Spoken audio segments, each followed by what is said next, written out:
Here comes Tim, meeting up for the big ride out to the Sabena crash site, a ride we had planned for quite some time.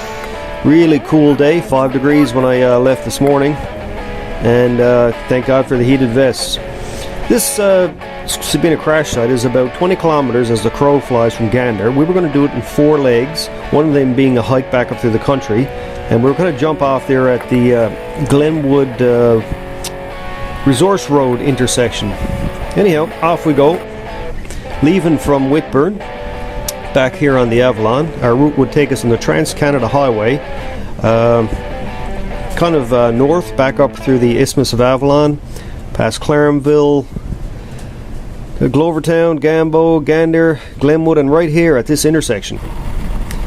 Anyhow, we got on the go. We had a lot of ground to travel before we got to the off-road section. It was cool, 6 degrees at this point, and we were beating feet. Hoping to get there in about 3 hours or so to Gander. Anyhow, that was going to be our first major stop.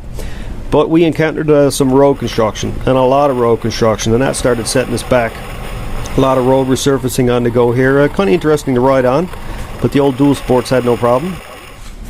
Here we are in Clarenville. You always stop at Clarenville, whether you want to or not. Tim's Tootsies were getting a little cold, so we put some heated pads in there and buckled her all up. And this was a cool day in the Trans-Canada, 5 or 6 degrees. Sunny but cold. Anyhow, off we go again, and here we are running into some more road construction. 8.5 degrees. It's kind of creeping up there. The old nod, one of many nods dished out on this adventure.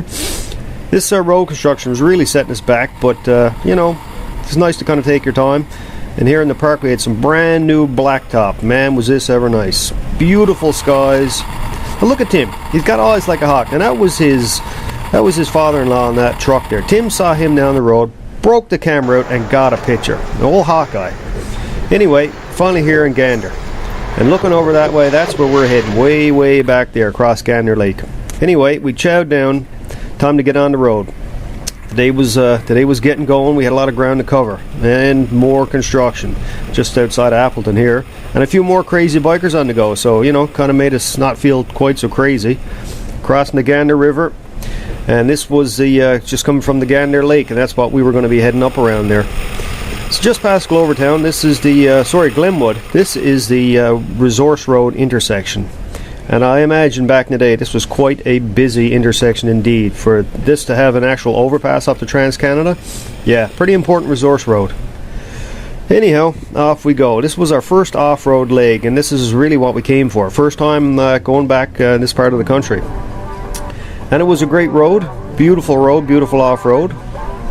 Approximately 32 kilometers. That would have been the length of our first leg of this trip, down along back in through the country, and it would have stopped back there at the end of that. You can see our route there. That would have been the Northwest Gander River. 32 kilometers of excellent road, excellent dual sport road. Road was well kept, well groomed, wide. A few tight turns here at the beginning. Other than that, it was flat out, tuck it in, wind it out. And wind it out we did. It was a great ride down. Navigating at this point was fairly straightforward. We had one intersection where we had to kind of make a little bit of a decision, but and you can actually see that intersection just coming up here on the old Google flyby. And just after that, then we came upon the bridge. That would have been our first stop. Anyhow, wasn't long, just about a half a kilometer up the road, end of pavement, and time to get on the gas. Now this road was, as far as I'm concerned, this is some of the best conditions you can ride off-road. I mean, it wasn't wet, and it wasn't dry, so we had no dust, which was a big consideration when you're going a long ways off-road, especially for the guy that's behind. But I mean, what a day we had. We had the sun right up there. Beautiful, clear, no dust, and we were giving her liver.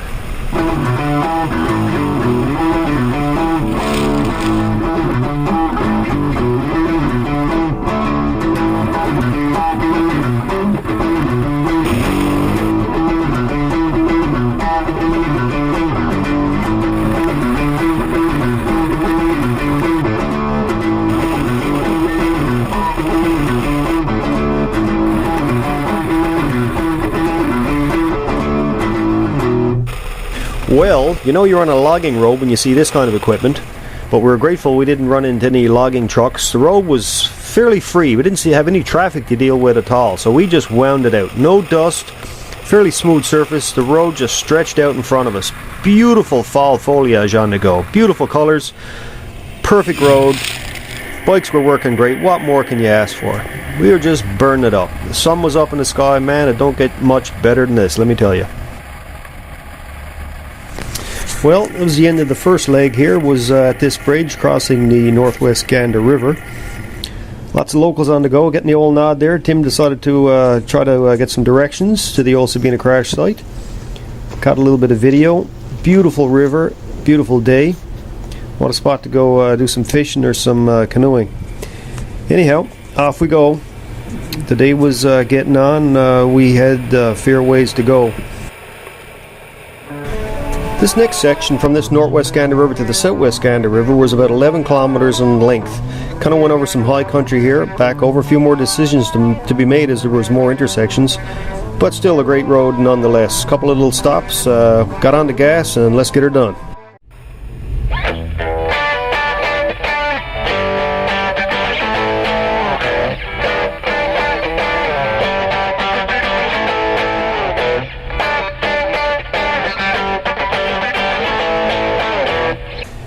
Here we are, stopping to check the GPS. There was a lot of side roads up here, and we wanted to make sure we were on the right path. Looking down here on this high country, you could see a valley which looked like we were hoping where the Southwest Gander River was, and that's where we were headed. Stopped at the old bridge here, had a look around, and just up the road, wham bam, here's a sign, Sabena. So we knew we were on the right path. Cruised on back up here. Looks like there was a lot of logging going on here at one time. Still a lot of nice trees to cut down if you had the old chainsaw. Southwest Gander River, here we are, here's the bridge. Another beautiful spot. Had to stop, break out, have a snack I'm sure, break the cameras out and have a look. We had a little incident on this here. Now you can, this will attest to how much these bridges rock. A couple of quads going across. Just watch Tim's bike.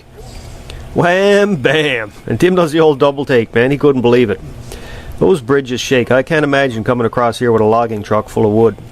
Anyway, we were kind of lucky that nothing fell off, went in a drink. But look at Tim, watch. He was just total shock. What happened? Anyway, when his bike did fall, there was a bolt sticking up through some of the wooden structure of this bridge and nearly punctured his gas tank. Now that definitely would have been a showstopper.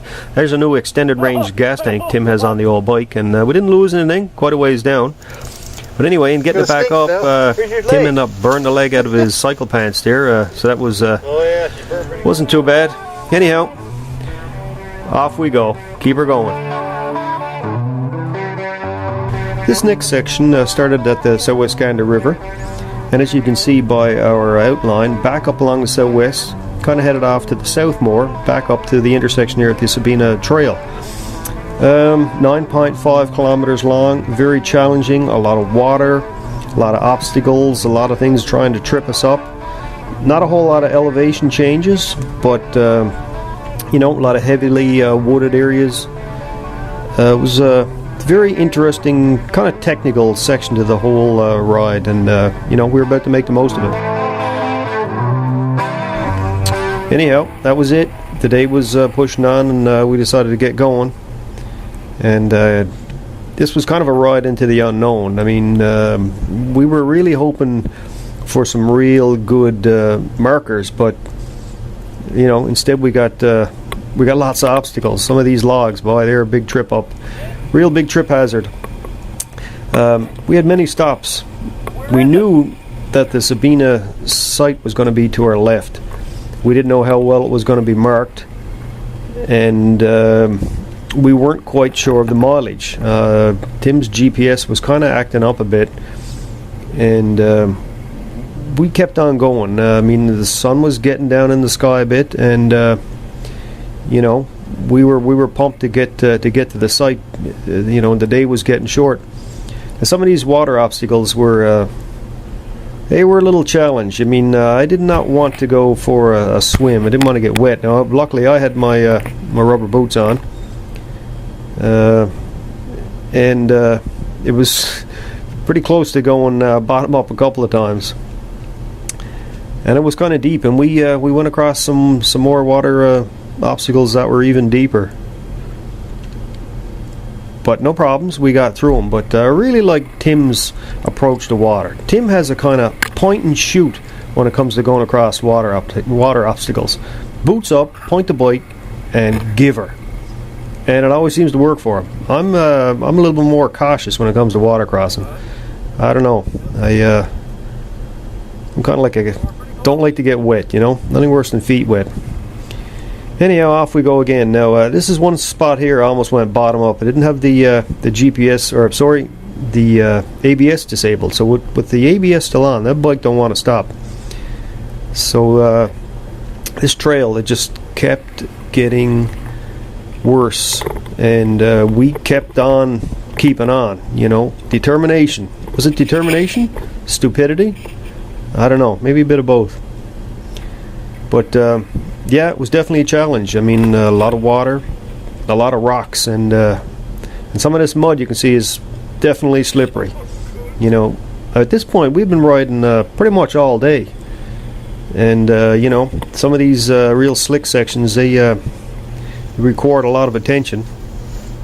But we kept on. You know, we kept looking at the lay of the land and the sun there. We could see the sun was kind of getting down, and we're thinking, I hope this Sabena shows up soon. But what did we find? More water, more trail. It just kept on keeping on, and this was one of the more deeper water crossings. I mean, with the muddy water, you can't see the bottom. You can't see if you're about to go over a rock, or you know, it's you're driving into the unknown, and that's not a good feeling. But you know, hey, now I figure this is going to be great. Break out the old camera and capture some video of Tim coming across, because I could. Anyway, Tim's going to do the old point and shoot.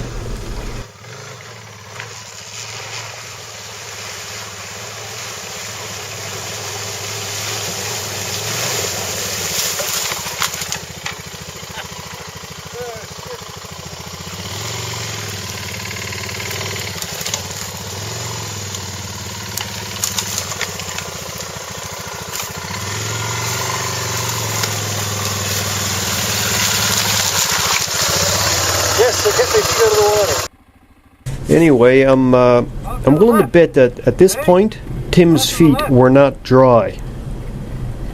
Anyhow, let's get going. More water, more trails, and more hazards, more obstacles. Everywhere, around every turn, it seemed to be some kind of an obstacle, be it a bridge, a tree, water, and point and shoot. There's Tim, point and shoot, give her. He always seems to get across. Feet out, head forward. And he's just getting her done. But here's just some of the obstacles you can't see underwater. Look at that. That could have been some different footage. Anyway, Tim saved it. Now look at these sticks here. That's something that'll trip you up and put you on your face in a hurry. And it's all slippery and coated with mud. And these obstacles, in this case, they came in pairs. Now this little culvert here doesn't look like much. Sticking up about 8 inches, but you know, getting the front wheel over, your feet are not on the ground, and that thing is as slippery as it gets. You put some mud on your back wheel in water trying to go over a culvert. Look at that. Now, that was a save. It didn't look like much, but it was pretty close on going down. So Tim was next, and you know, getting hung up. That thing is slippery, and it was high, but a little bit of careful throttle application and a bit of clutch work and a couple of big old pushes, and Tim was away. Now at this point I was about to jump off and go back and grab him, but nah, Tim gave her a couple of big old shakes, boy, and she dug in, and off we go. Now at this point I was getting kind of tired, and we were hot. I mean, we were sweating. Down in this woods it was getting kind of warm. We were working hard, and this trail was getting worse. Just check this out. Look at these boulders. It was ugly. UGLY. Keep on the gas and keep it going, and try to keep it upright. And at this point I was thinking, man, you know, are we really going to keep going through this? Is it worth it?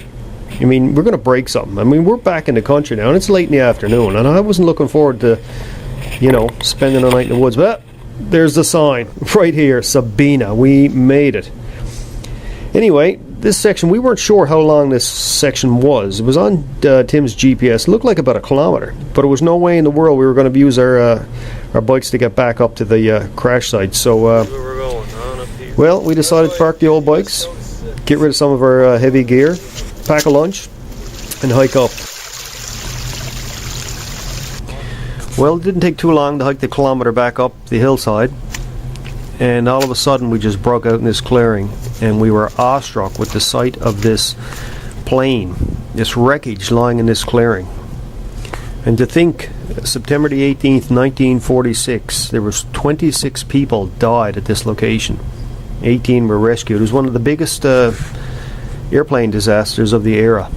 The 26 people are buried in a cemetery at this site.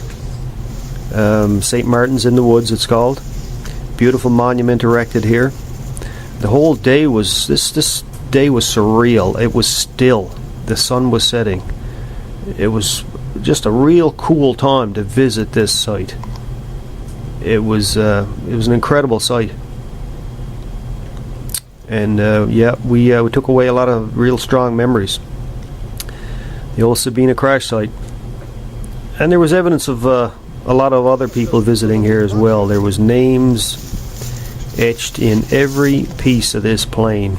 I mean, it's incredible the amount of people that had visited, and it was very surprising that we only learned about this site a few months before and decided to come visit it. But it was just a very surreal time. It was so quiet, and anyway, we had to get back. The sun was getting low, and with some reluctance, we left back to the bikes.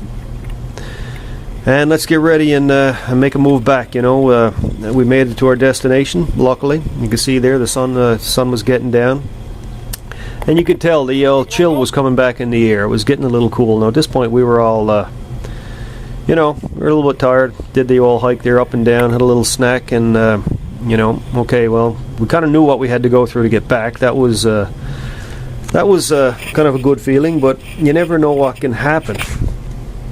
And things can happen pretty quick, as you just saw. The old boot got hooked in my foot peg. I mean, this GS has got motocross style foot pegs, and I had a pair of my boots have a lot of big knobs, and well, this is not the first time one of those knobs stuck in the foot peg, but this was the first time that it caused a fall. Nothing broken, but my foot was jammed. And just kind of looking for Tim. Hoping Tim was stopped. Hoping Tim was coming back. Get this bike off me. You know, tried to push it. Tried to pull myself out of this situation. But I think there was a rock there. It was jammed behind my heel. And, you know, just kind of thinking, holy shit, man. You imagine if you were really, truly caught out here like this by yourself. Yeah, it would be a whole different ball game then. But anyway. Luckily I started working the old boot, and I reached down, grabbed that rock, got it out, got the feet out, got up, and had a look around, look at the old bike there, more so for some good GoPro footage I think than anything else. And look at that, the old Beamer laying on a rock. And well, let's get it up, let's get her going. Look at the old Pelican cases, boy, I tell you, they're pretty tough. They actually help protect a lot of the frame. There's a couple times this bike has been down on those cases, and yeah, they protect. Anyhow, dust it off, and let's get going. Tim has gone on ahead, but he had stopped across this water obstacle, so another one to plow on through here.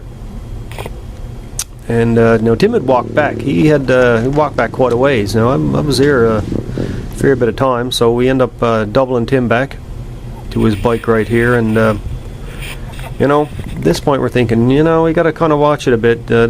We don't want to spend the night up here in the woods. We don't want to spend the night up here in the woods with a broken leg. We don't want to spend the night up here in the woods with a broken arm. We don't want to spend the night up here in the woods with a broken bike. So a little bit of an inspection here, and yeah, that's still an obstacle. That the old culvert it didn't go away. We had to go back the same way that we came in. There's no other way out. So anyway, on we go. Let's get her done.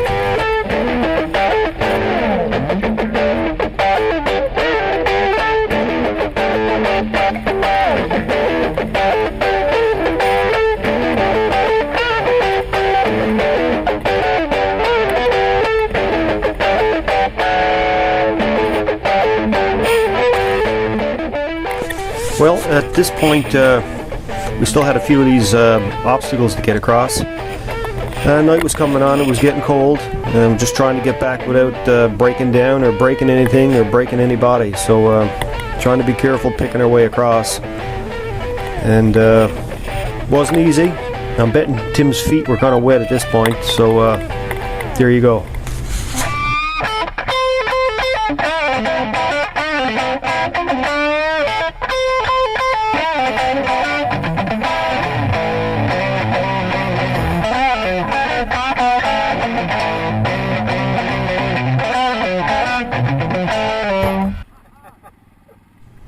Did I say it was cold?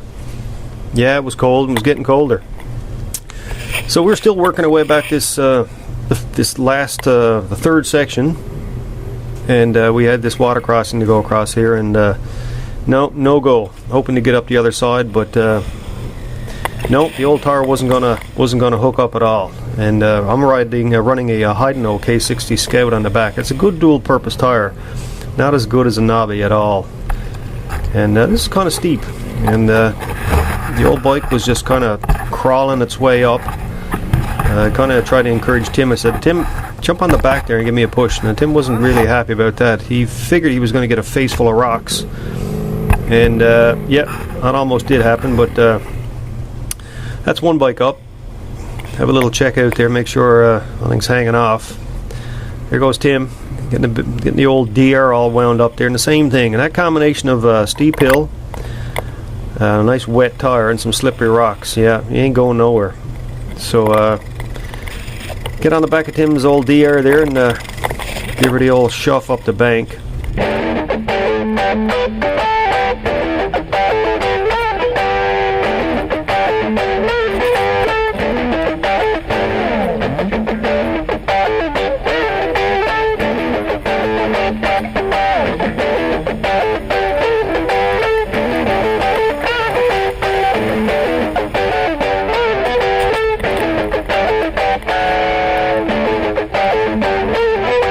Well, here we are, finally made it back to the Southwest Gander Bridge. That last section was pretty rough.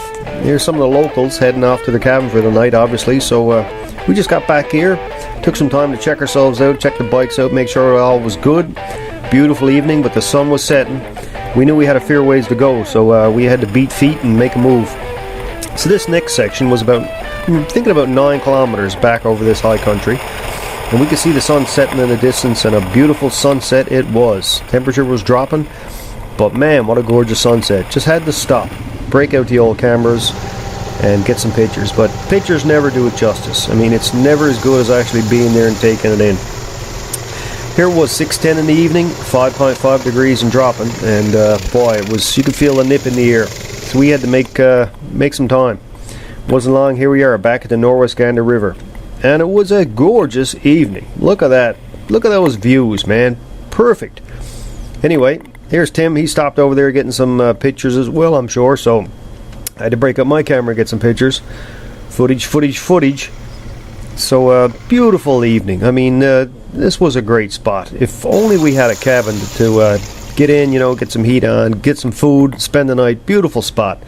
But all we could do is take home some footage, take home some pictures, and what footage it was. Beautiful. Full moon, birch trees, still water. I mean, picture perfect. What more could you ask for? We had about 30 kilometers to go back to the highway, and about another 15 or 20 maybe back to Gander, and Gander was where we were going to stay that night. We didn't have a hotel booked, but we were very hopeful that one would be available, let me tell you. And we knew we wouldn't be stopping much, and it was getting cold, so get the old heated gear on, the heated vests, get the gloves, get everything battened down, new batteries in the GoPro, and off we go. And it wasn't long before the old sun was setting, and we had to take our time. We didn't know, the area is known for its animals, it's big animals, it's moose and whatnot, and lo and behold, look at me up ahead with the old blinders on. A huge great bull moose was right on the side of the road, and look at him, out with the camera. I don't know how he does it. He can break that camera out at a second's notice. Unfortunately, the moose had ran off. We didn't get any footage, but I'm telling you, man, I wouldn't want to hit that. Or short while down the road here, saw this black thing, and it ran off across the road, and it was a black bear. First time I saw a black bear like this. So we really slowed it down, took our time. I mean, got Mr. Moon out there lighting away a bit, but we were being careful. Back on the highway, heading to Gander. Time to call it a night.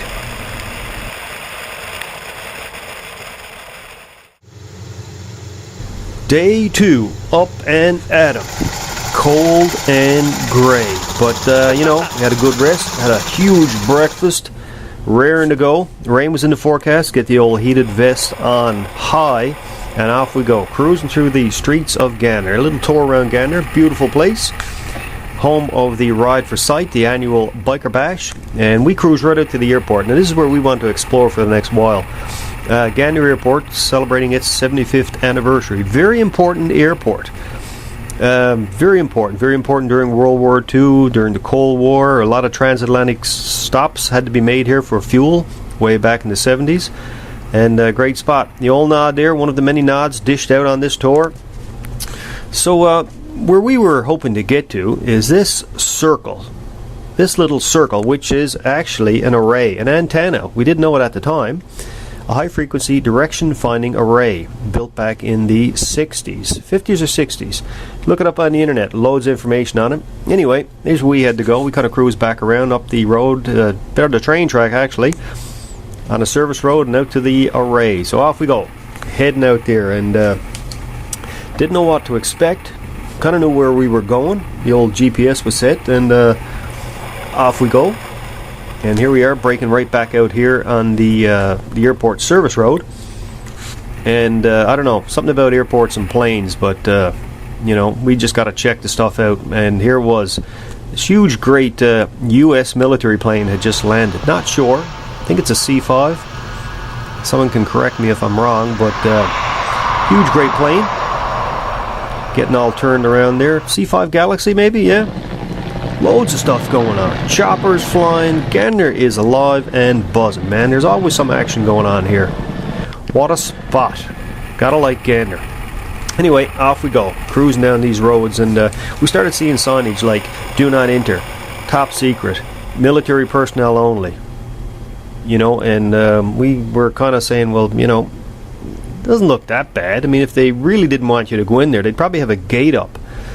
And, you know, Tim looks at me, I look at Tim. Yeah, let's go. We got to see what this is. So a little ways up, and you can just see the antenna, the circular antenna array coming up through the trees there. And this array was built basically way back, and its main function was to detect and monitor and plot the location of Soviet submarines and other radio emitters in the Atlantic Ocean. So this was a very important installation back in the Cold War. The Wollenweber, I think is how you pronounce it. That was the original person. Dr. Hans, some German guy anyway, I think came up with it. Circular disposed antenna array. Cool. We didn't ride in around it. We felt, yeah, we've kind of pushed our lock and off here. Didn't really want to run into anybody or get ran off. So anyway, the next place we wanted to go, there was apparently a seaport here for airplanes. And you can see our route here. Just sit back a couple of kilometers. We just kind of boulder around back here and flat out.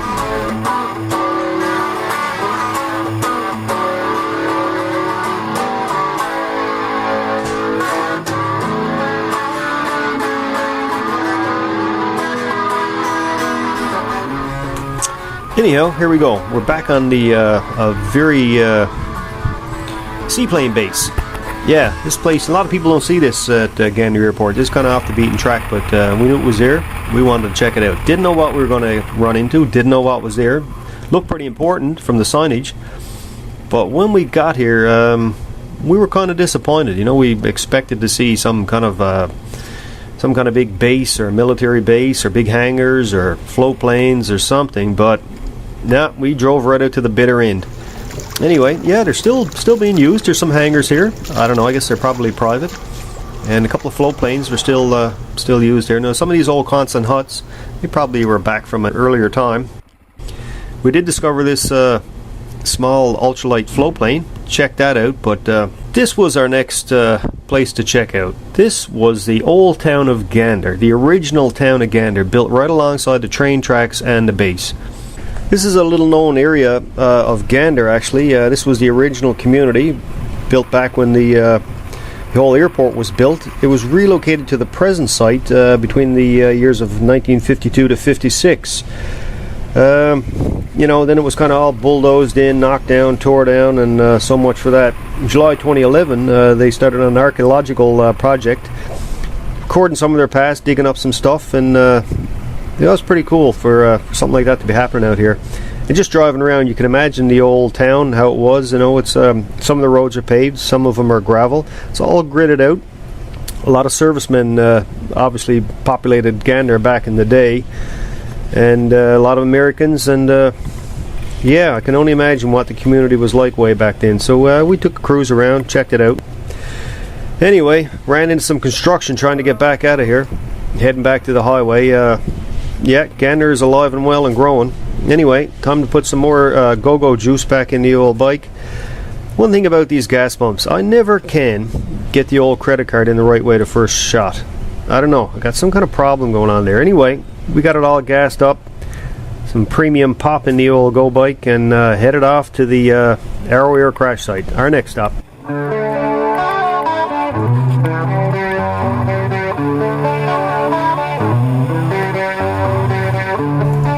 Well, here we are at the turnoff to the Arrow Air Site Memorial, the crash site memorial. And this site is located about kilometer 2 east of Gander, right off the end of the runway. There's a intersection here, road goes back approximately half a kilometer or so down over the banks towards Gander Lake, and that's where you will find this memorial site. So off we go, and you can see right off the end of the runway, you can see some of the airport lighting to our left there, the 101st Airborne Division patch there on the signage. We knew we were going the right direction. Beautiful fall colors, beautiful day. So we're going to check this out. The site is right here to our right. Kind of stopped in here, and we're going to continue on down to the lake. Now Tim didn't go across the bridge. He just kind of poked a nose in there, turned around, had to get that out there. Look at those fall colors, man. It was just a beautiful day. Stopped down by the lake, had a look, had a couple of pictures. Now if you look right out there to the west, that's where we came from yesterday at the Sabena crash site, about 20-25 miles back due west over those hills. You can see the colors of this fall day. It's just spectacular. Little photo op, and back up to the site. The 101st Airborne Division, returning home from Cairo, Egypt, going to Fort Campbell, Kentucky. And this happened the 12th of December 1985 at about 6:45 a.m. All 256 souls on board perished. The deadliest aviation accident to occur on Canadian soil. And this Silent Witness Memorial is a memorial to remember all those people and what happened. It was quite a traumatic time for the people of Gander, and people of all those families of those American servicemen. And this memorial stands in honor of those people that died here, and it's a beautiful memorial right on the site where the accident occurred, looking back west over the Gander Lake. Quite a moving sight to visit and to realize the tragedy that occurred here. Anyway, time to keep on keeping on. Rain was coming, we knew it was in the forecast. Tim's butt was in a state of discomfort. He layered another layer of foam on the old DR. We head back up to the Trans-Canada, and knew we had to make some time. We were going to head off. We had another leg, a part of the old railway trail, what we were going to do. So we got on the gas and booted down the road.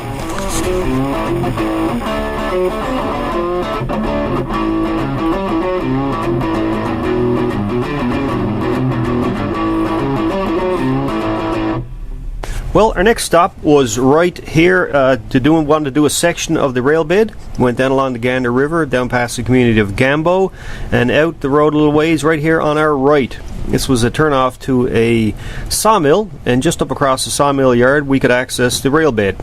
Beautiful track, 30 kilometers, heading back down through the country, through some great cabin areas, right back to the community of Terranova. Let's get her going.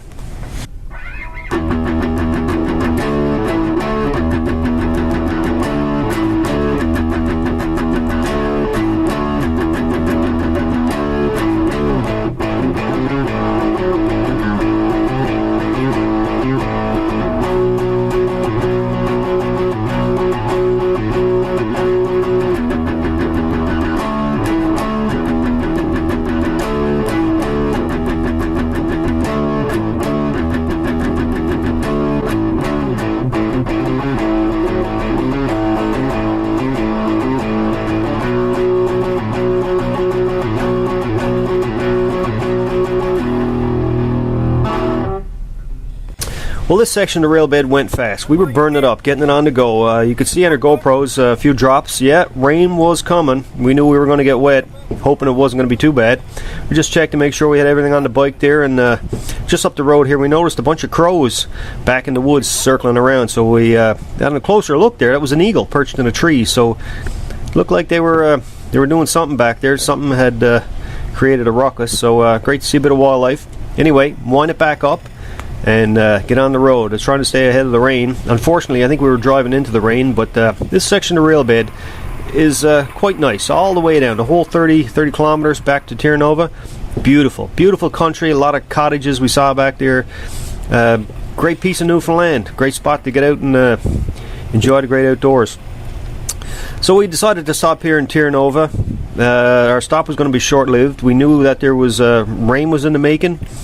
I'm sure we had a quick snack, checked the bikes out, and this would have been our first time now going back from Terranova. We're going to leave and go back here to our left, kind of head east, and go back out to the Trans-Canada. So it was a first for us to go back over this next piece of highway. The town of Terranova, not far from the western boundary of Terranova National Park. The community was settled around the turn of the century. It was primarily a logging town. And as you can see by our outline here, we came right on back out this road. It intersects at the Trans-Canada in Terranova National Park. So off we go. We're just leaving right down by the lake here. And we're just kind of letting the footage roll here to let you see some of the beautiful scenery, which is the town of Terranova itself. Just a beautiful town, nestled right in amongst the trees here. I mean, it's an old community, you know, back in the turn of the century, so it's been around a while, and it shows in some of the older homes. And what a beautiful place for a cottage, you know. And here in the fall, with the old birch trees changing color, it was what a great ride we had through here. Just taking our time and soaking it all up, and a beautiful place. I can imagine what this would be like in the winter. A paradise for sure. So here we go up by the. I guess you can call this the downtown portion. Right across is the Eddie Eastman Hall. Eddie Eastman, you know, a well-known Newfoundland musician, obviously born here and grew up here. And the local church, right over to our left. And just up the road here, you can see the main railway line, right, and runs right through town. And you know, that's one of the main reasons the town was put here. The railway took away all the logs that they cut and whatnot. So there's Eddie Eastman's Hall right there. So off we go. We're kind of heading east now, out towards the highway. And once you get up here on this part of town, on the back part of town, you can see all the new construction going on. And there's some pretty impressive houses up here. You know, obviously a few people moving back or have summer homes or whatnot. And, you know, people really seem to take care of their property up here. And it was good to see. So this was the first time that we had been over this road in Newfoundland, another first. And it was a great road to drive, you know. It was nice and straight and interesting, and some nice hills and turns and some nice views. And we were just taking it all in.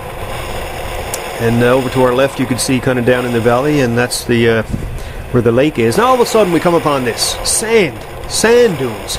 It's like, what the heck is this? Now at this point it was starting to rain. We were getting wet. We were cold. And like, here comes Tim, like, you know, like this was just drawing us in like you wouldn't believe. I mean, we were just itching to get in here and have some fun, but all we could do was look. I mean, we were wet, you know, it was cold, we had to get home, it was getting late. It's like, oh man, I mean, what are we going to do?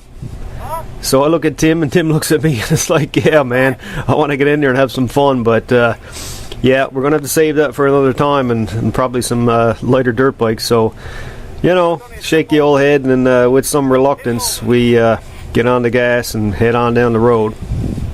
Oh well, the rain is coming. We got to beat feet and get back on out to the highway.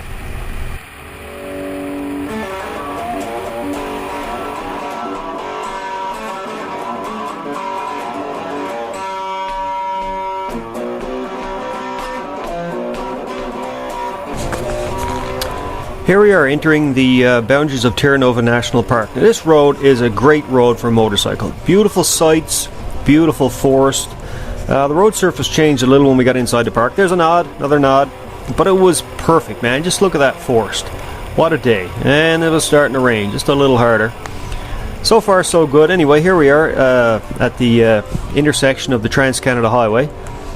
Tim had a little issue there. I'm not sure. I think he had a little knock or a wobble in the front end, he thought. So better check it now than before we get it on the old busy Trans-Canada. So this the next leg we would be doing was all highway, and we were all pumped and ready to go.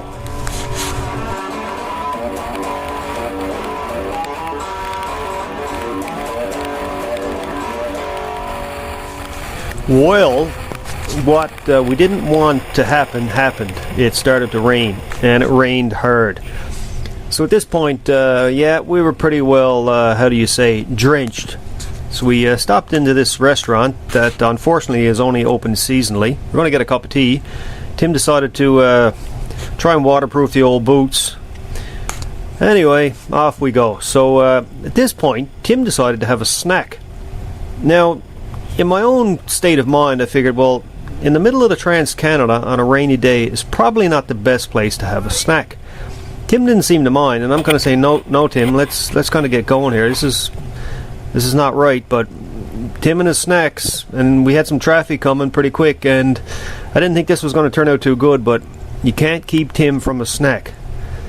So, anyway, it was up to the faith of the gods to see what was going to happen next. Anyhow, we made it to Clarenville, and we finally got into the old orange store here for a good snack, and boy, let me tell you, it started raining. It started raining good. At this point, you know, we were sapped, soaking wet.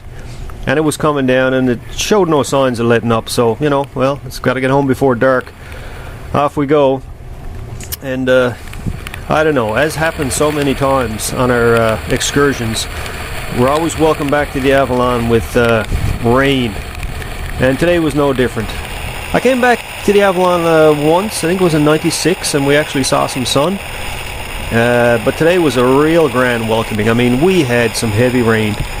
Anyway, it was a great couple of days. We did some great riding. We brought away a lot of great memories, and that's what it's all about, you know, having fun, getting out on the bike, going somewhere you haven't been before, seeing stuff, and taking some memories. So until next time, we'll keep on riding, and one of these days we'll actually get a ride without any rain. So until that time, keep on keeping on. Bye.